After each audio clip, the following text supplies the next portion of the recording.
хрупкави, перфектно вкусени и точно като от едно време.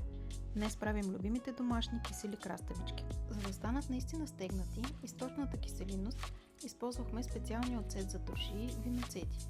Вижте колко лесно се приготвят. На дъното на всеки буркан слагаме резанчета лук, червена чушка за цвят, няколко зърна черен пипер и семена от копър.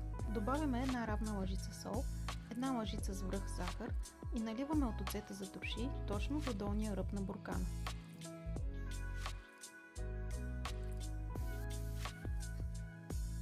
Подреждаме плътно краставичките и добавяме щипка синапено семе.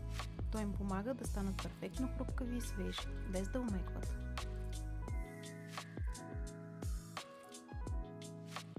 Доливаме с вода, затваряме добре и стерилизираме за 5 минути.